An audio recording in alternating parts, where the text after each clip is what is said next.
My family's secret group chat revealed their plan to erase me from Grandma's will, yet one quiet move I made turned their betrayal back on them. I stand in Mom's kitchen, watching her fuss with the tea kettle. Sunlight streams through the gauzy curtains, catching dust motes that dance in the air like tiny memories. This room hasn't changed since I was 10, the same yellow wallpaper, the same cookie jar shaped like a plump hen. "Maya, I really appreciate you coming over," Mom says, patting my arm. Her silver-streaked hair is pulled into a neat bun, librarian proper even in retirement. I just can't figure out this banking app. Everything used to be so simple with paper statements. "No problem." I smile, the dutiful daughter as always, 31 years old and still playing tech support. "Where's your phone?" "On the table. Let me grab us some water." She bustles off, and I reach for her phone, the new model I convinced her to upgrade to last Christmas. The screen lights up with a notification. Group chat Tora's inner circle. Julianne, she's complaining about Harper's business plan again. My heart stops, then hammers against my ribs like it wants to escape. The message is so specific, so cruel, and the chat name Tora's inner circle implies there's an outer circle, me. My hand moves on its own. I tap the notification. The chat opens. Harper. She thinks everyone lives in an Excel file like her. Good thing Mom didn't invite her last Sunday. Sunday, the day Mom said she wasn't feeling well when I offered to bring soup, the day I spent alone in my apartment catching up on client files. My eyes drift upward to earlier messages. Elaine, Mom, confirmed. Grandma Madeline's $90,000 fund will be released on Friday. Julianne, perfect.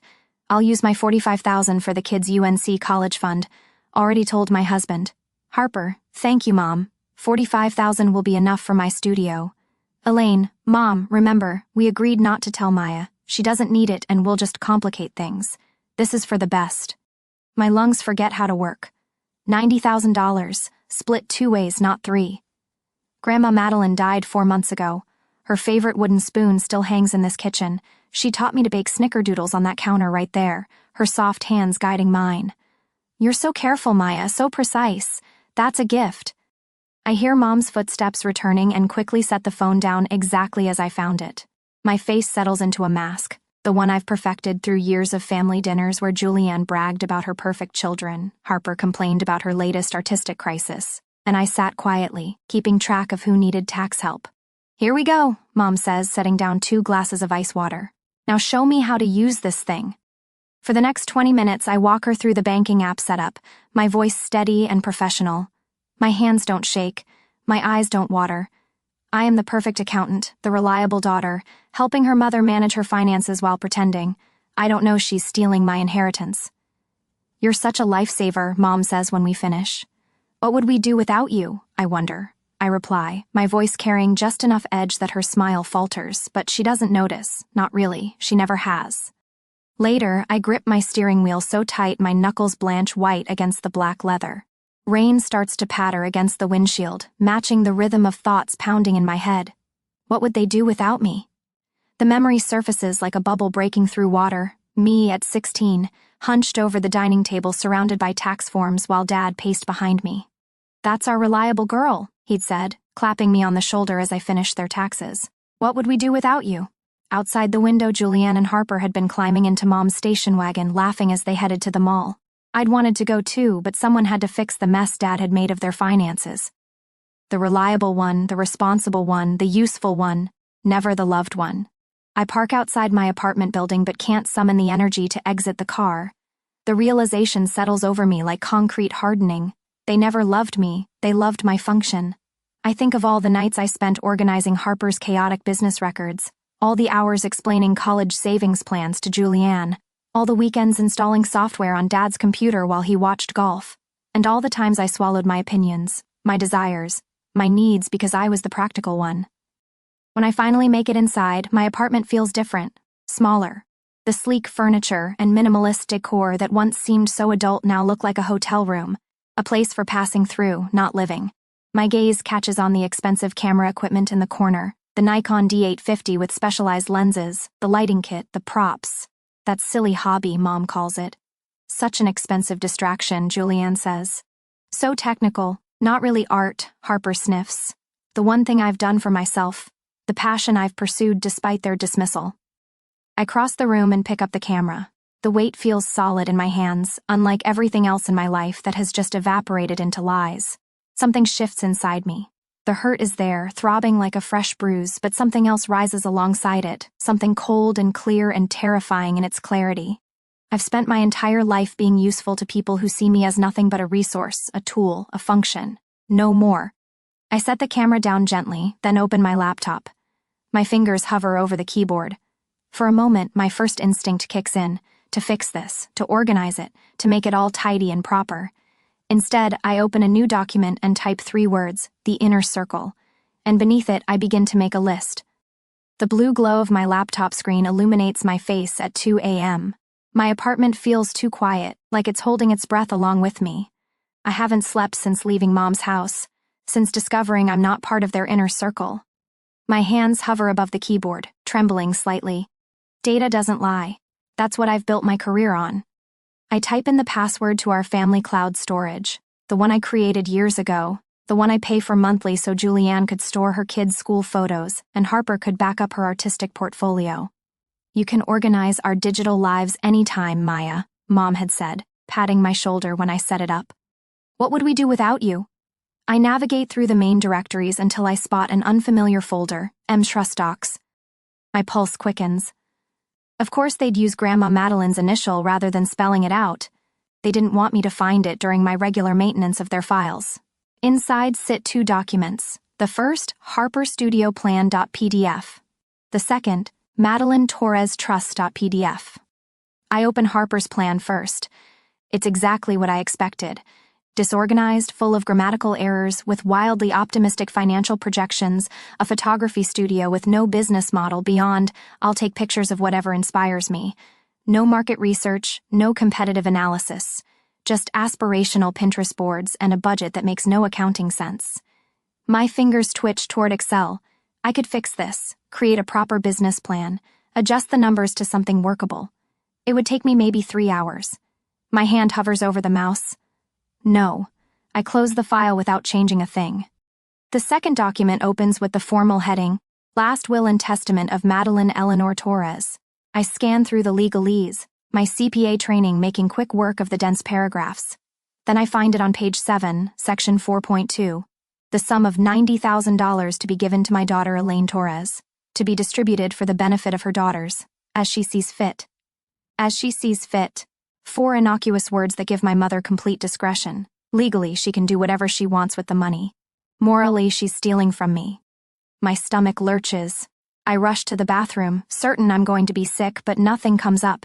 Just dry heaves and the taste of betrayal. Back at my desk, I stare at the documents. The reality sinks deeper with each passing minute. The money will be dispersed this Friday. In 4 days, my sisters will each have $45,000, and I'll have nothing. Not the money, which stings, but nothing of what I thought was my place in this family. I reach for my phone and dial the only person who might understand the legal and emotional mess I'm facing. Maya? Mark's voice is thick with sleep. It's nearly 3 in the morning. What's wrong? Mark? Hypothetical. My voice sounds strange, detached.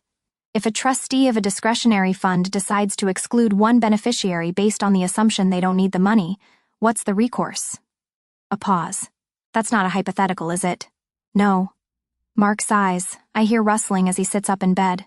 The as trustee sees fit language gives a lot of latitude, but if there's evidence of bad faith or prejudice in the decision-making, Maya, you need a lawyer, today.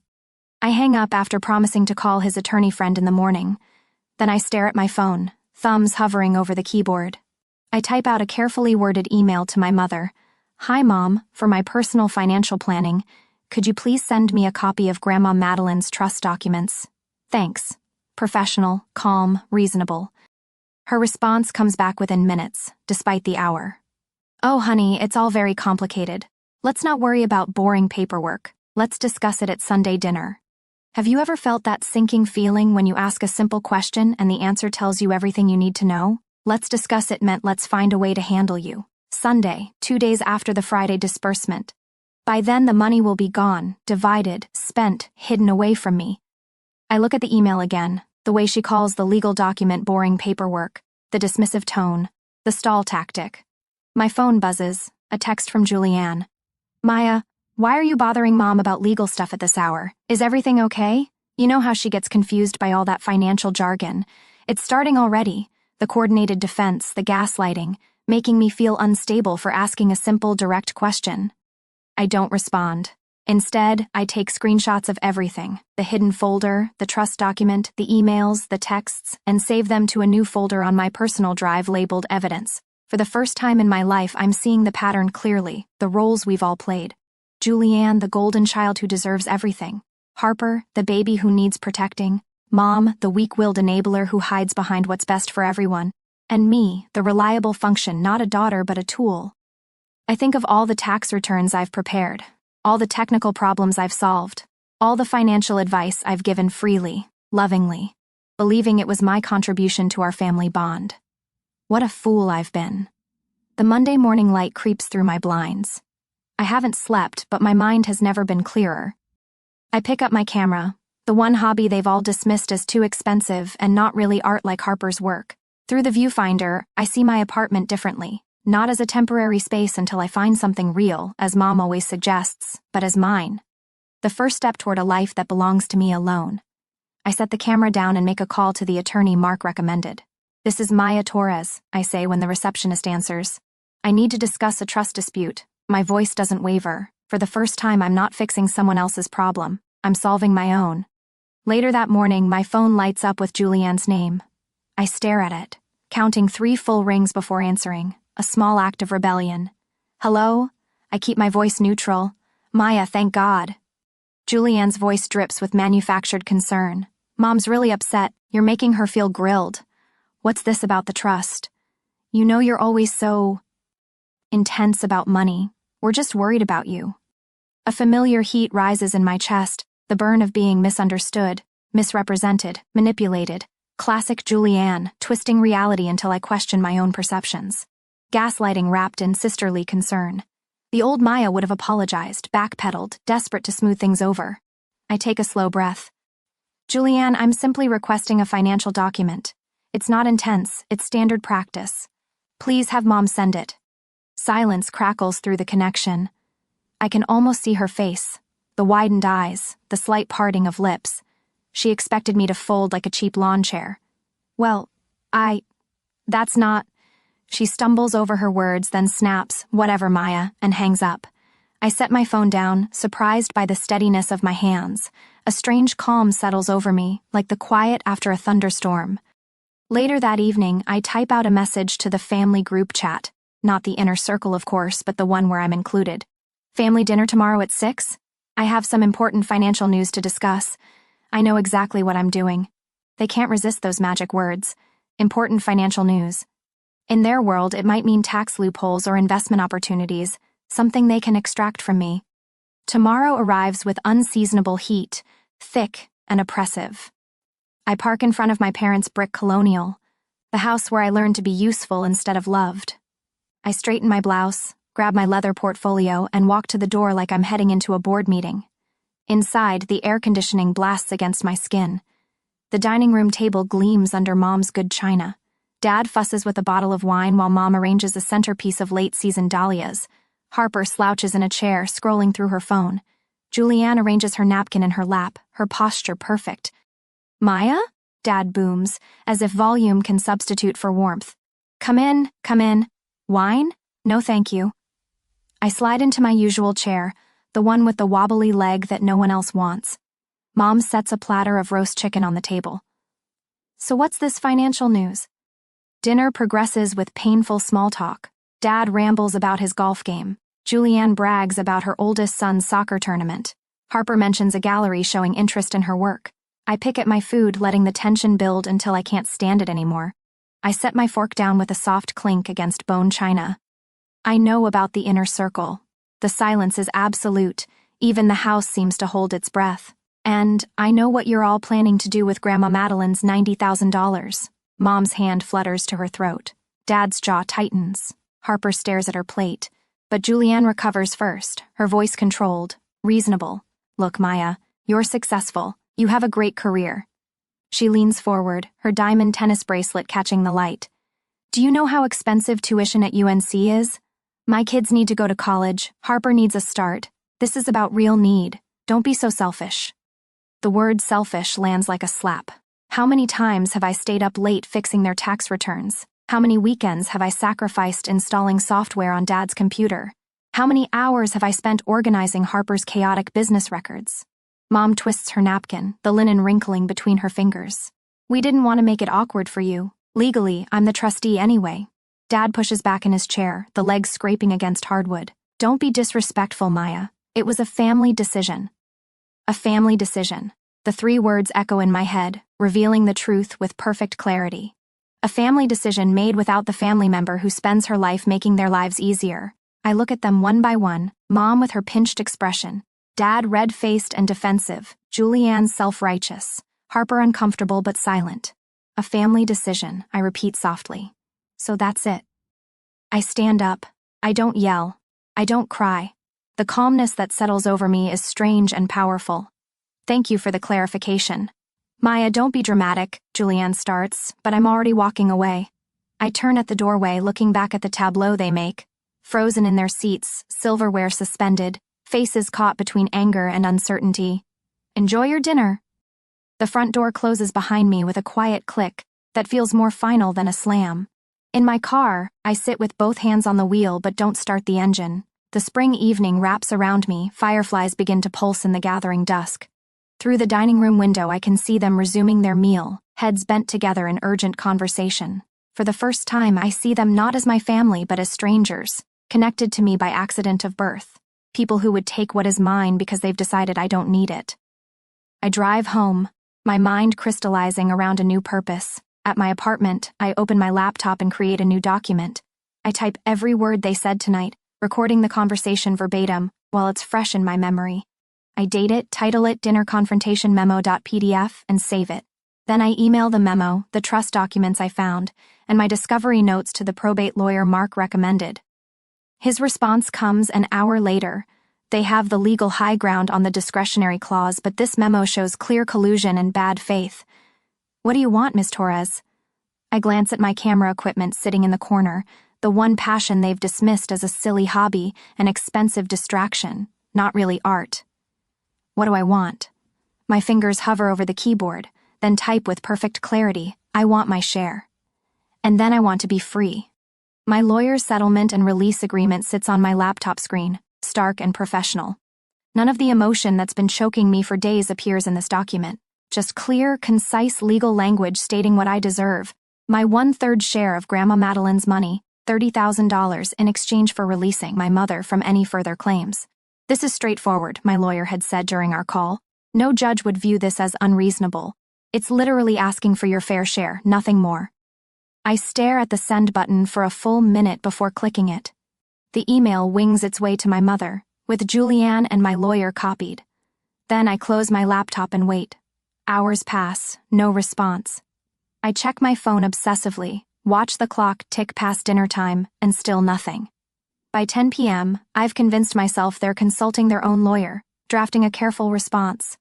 My sleep that night comes in broken fragments. The notification ping startles me awake at 6:17 a.m. Thursday. I grab my phone, expecting an email, but it's Instagram instead.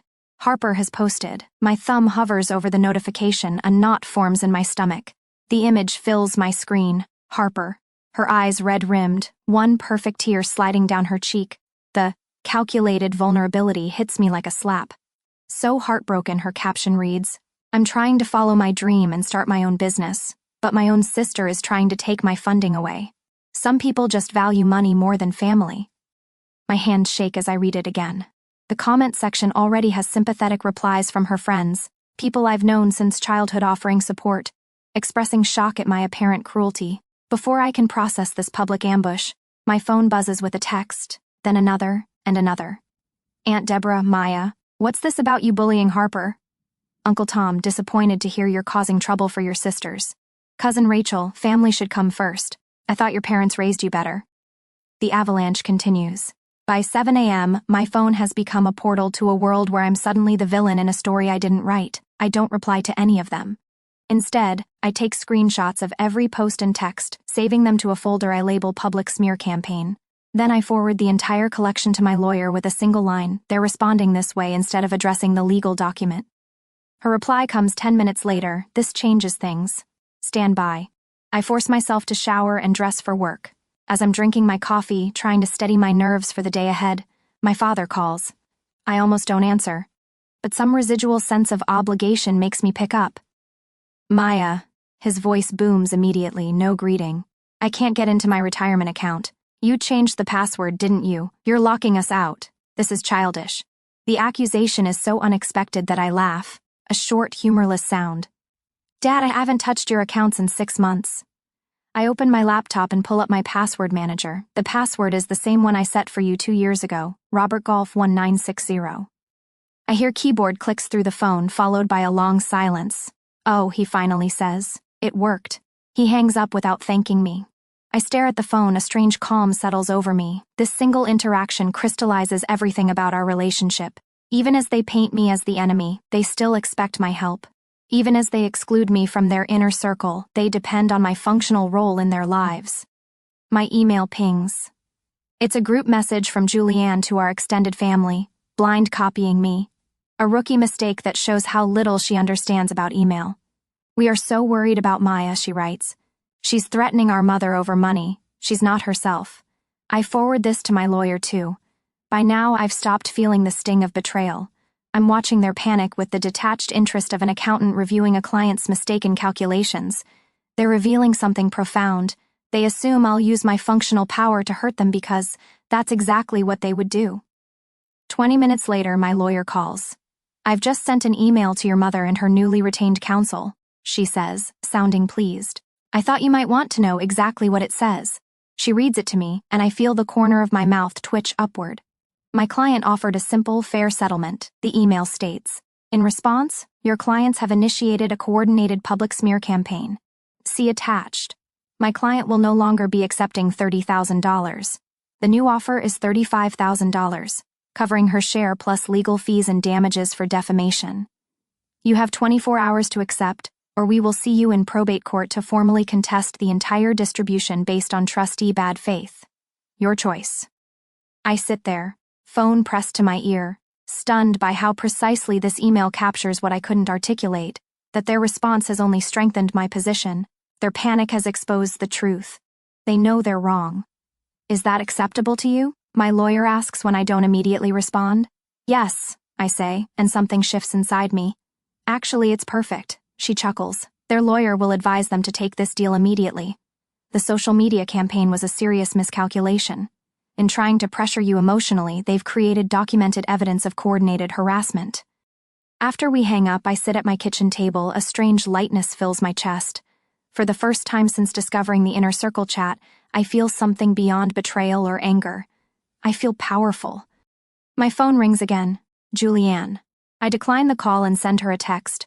All communication through lawyers now, please. She types back immediately. Maya, don't be like this. We're family.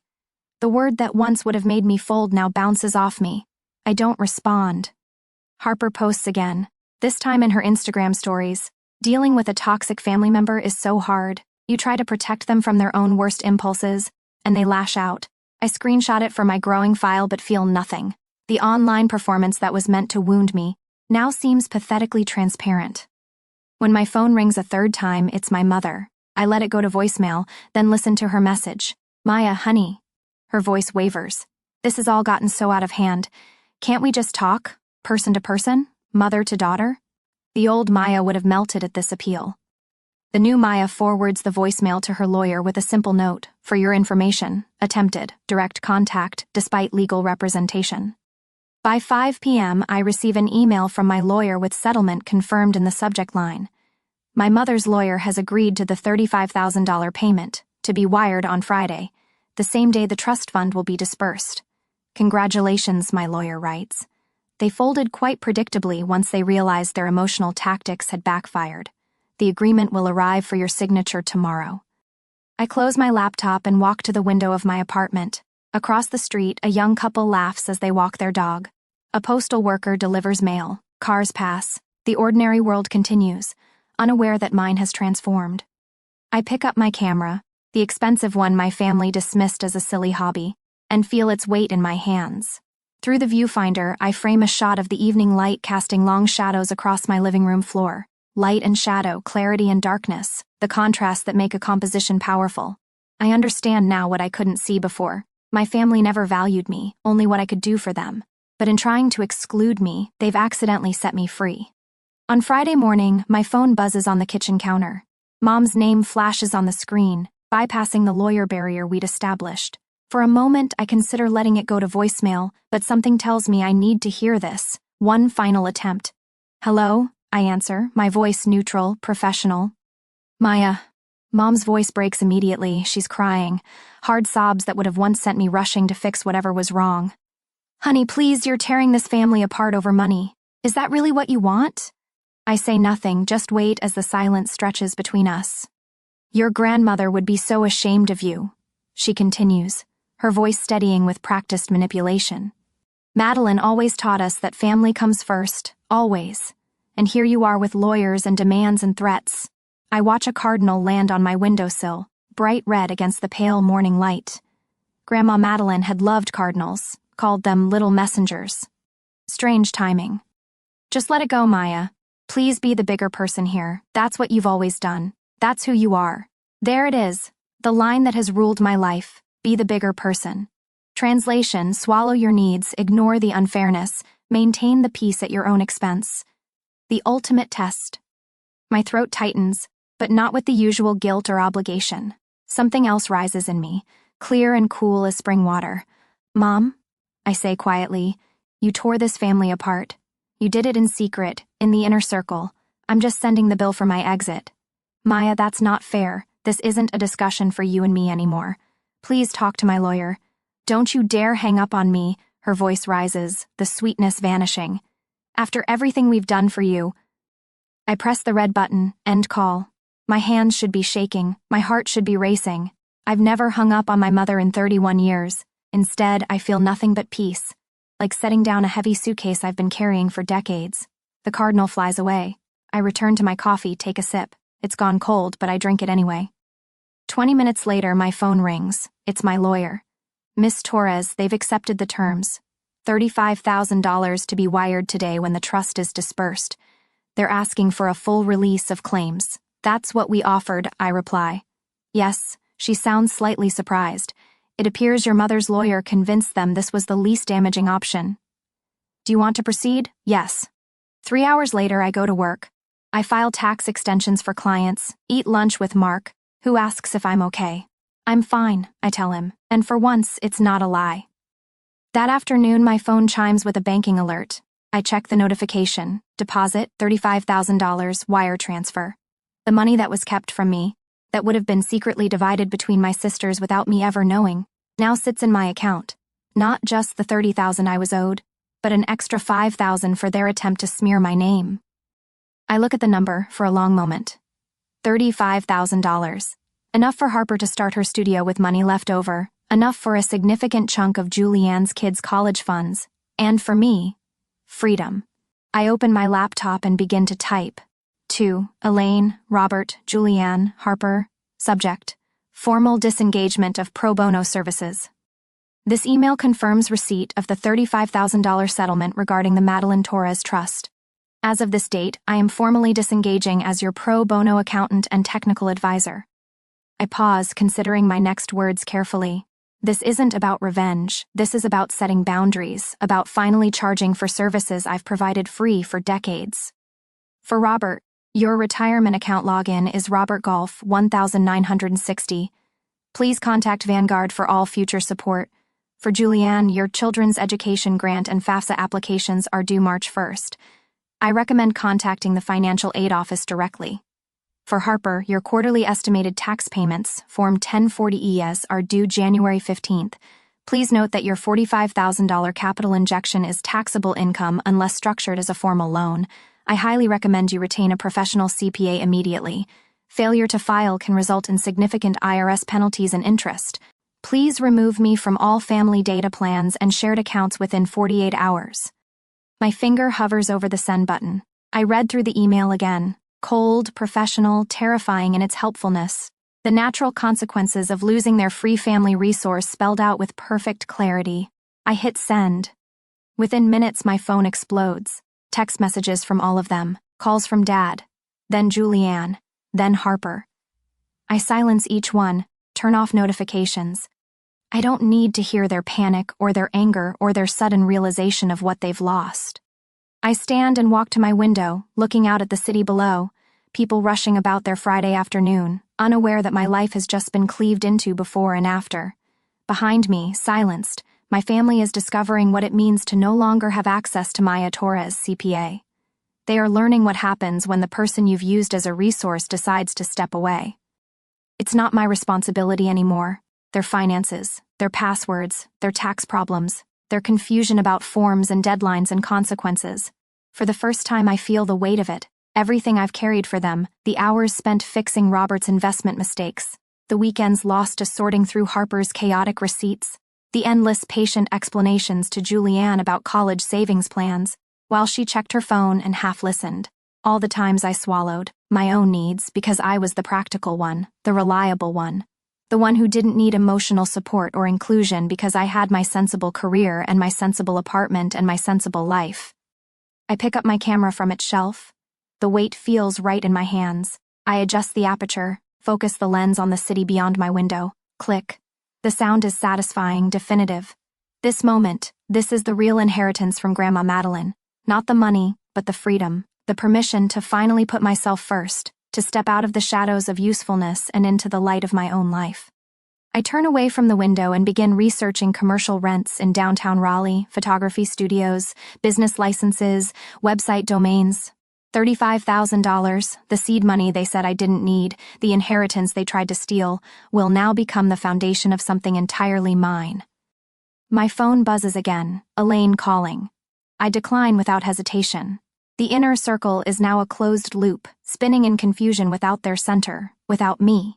And I am exactly where I need to be. Free. Sunlight streams through floor-to-ceiling windows, casting golden patterns across polished hardwood floors. I adjust the aperture on my camera, framing the shot of my new photography studio in downtown Raleigh. 1 year since the family implosion, and here I stand, owner of Maya Torres Photography. The $35,000 settlement money they said I didn't need now surrounds me in gleaming equipment, professional lighting, and a space that breathes possibility. Funny how money works when it funds your dreams instead of others' expectations. This calls for a toast, Mark announces, appearing beside me with 2 champagne flutes. His tie is loosened after a day at the accounting firm, the life I left behind. To new beginnings, I say, accepting the glass, and to this incredible space. Mark whistles, looking around. Light years better than that soul-sucking cubicle at Pritchard & Sons. But seriously, Maya, he gestures to the elegant reception area with its carefully arranged portfolios. Are you sure you can handle the books for this place? Entrepreneurship is a whole different ballgame. The question would have worried me a year ago. Now I laugh, a sound so genuine it surprises even me. I think I've got it covered. I tap my laptop where my meticulously organized spreadsheets live. Turns out my accounting skills work even better when I'm the one benefiting from them. Mark clinks his glass against mine. 2 skills well applied, then. I walk him toward a wall display featuring my latest corporate headshot series. CEOs and executives who once intimidated me now pay premium rates for my eye, my perspective. The irony doesn't escape me, they value what my family dismissed as a hobby. Did I tell you? Mark asks, pausing at the threshold. I saw your feature in Raleigh today. 40 under 40 is no small accomplishment. Pride warms my chest. Last year's recognition hadn't come for tax expertise or financial wizardry, but for building a thriving creative enterprise from scratch, for living authentically. Thanks for believing in me when I barely believed in myself, I tell him. After Mark leaves, I spot Amber, my assistant, frowning at her phone. She's 24, talented, with the same hunger for photography I had at her age. Everything okay? I ask. She sighs. My dad, another lecture about getting a real job with benefits, says I'm wasting my time with artsy stuff. Her fingers make frustrated air quotes. The words strike a chord so familiar it vibrates through my bones. I set down my camera and face her directly. Amber, listen to me. Your value isn't based on what you do for them. It's based on who you are. I gesture to her portfolio on the desk. Images that capture emotion and light with rare intuition. Go build your life. You have my full support. Her eyes widened slightly, absorbing words I wish someone had told me a decade earlier. Later that evening, in my apartment, I edit client photos while jazz plays softly. My phone buzzes with a text. I glance down, the familiar name freezes my fingers above the keyboard. Mom, hi honey, it's been a year, I miss you, can we please talk? A year ago, this message would have unleashed a hurricane inside me. Now I feel oddly calm as I read it. The wound has scarred over, not gone, but no longer bleeding. I consider my reply carefully, typing and deleting several versions before settling on the truth. I'm glad you reached out. I've forgiven you all for my own peace. But I'm not interested in reopening that door. I truly wish you well. I switch the phone to silent and return to my editing.